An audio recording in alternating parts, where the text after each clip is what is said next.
encourage your soul, enlighten your mind, and empower your faith. This is the Light Network.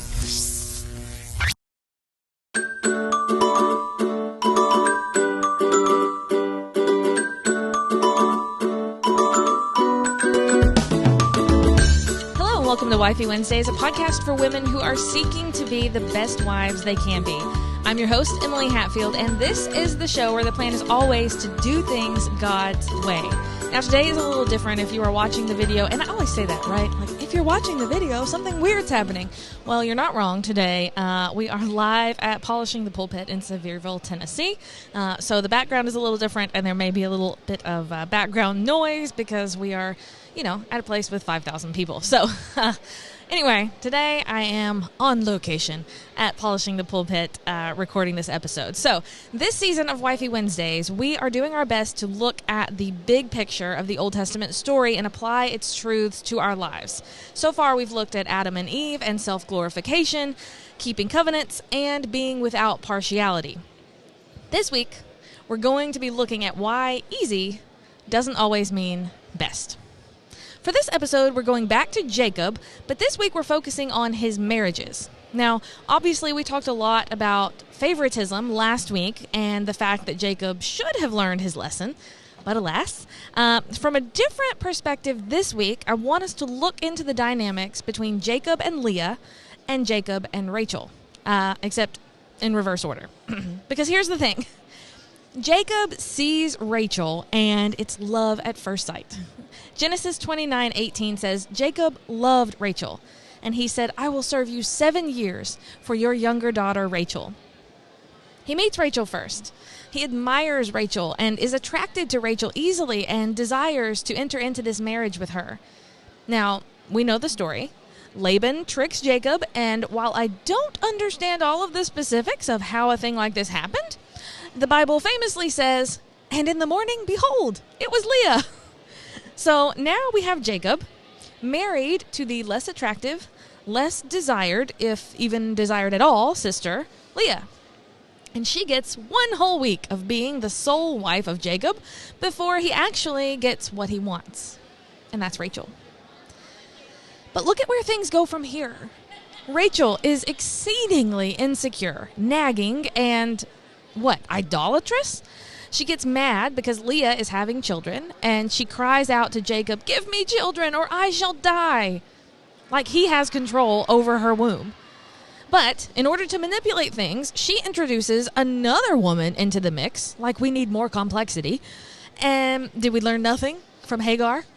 But anyway, when they're all finally, leaving out from Laban's rule with this whole big camp, 2 wives, 2 concubines, tons of children, Rachel steals her father's idols to take with her. Rachel's a whole lot to unpack. While it was easy for Jacob to love Rachel, I'm not sure Rachel is what was best for him. Because on the other end of the spectrum, you have Leah. She isn't loved or honored in her marriage. She knows that she's the trick, right? She's the reason everyone seems to be having a difficult time. She's the reason Jacob has to serve more time for Laban. But God is faithful to her. And we know that ultimately Jesus is going to come from her descendants, from Judah. And the high priests? From her, Levi. The deliverer from Egypt? Moses? Yep, coming from her line too. She is continually blessed, even though she is hated. And when Rachel dies, giving birth to Benjamin, Leah is the one who's around. And while it was hard to love Leah, and it wasn't what was initially wanted, Leah would end up being the one through whom most of the blessings would flow.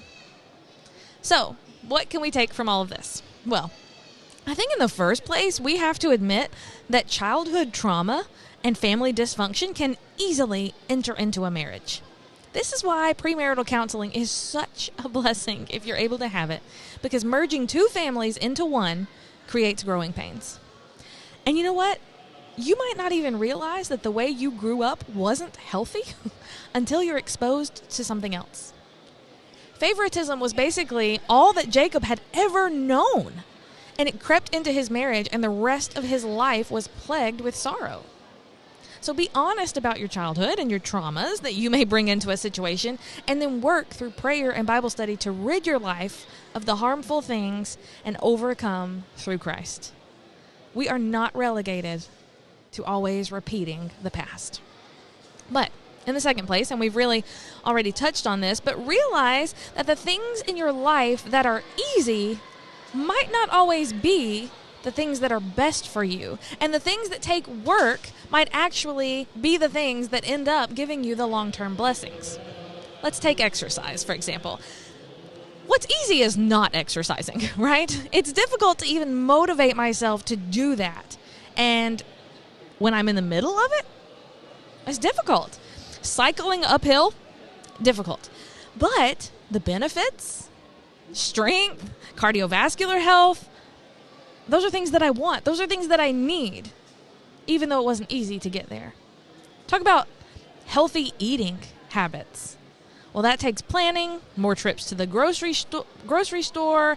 More than likely, it takes more money because things that are bad for you are often cheap. But we know that it's better for us than the things that are just easy. Spiritual discipline is the same way. What's easy is to show up to worship and take. Whatever is said, whatever is thrown out to us, we consume.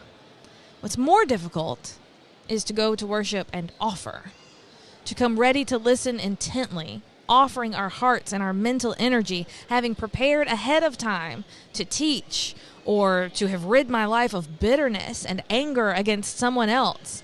It's easier for me to spend my week with my Bible in the same spot that it has been since Sunday night than it is for me to dive deep into God's Word and mine out the truths and ultimately mine the sin out of my heart.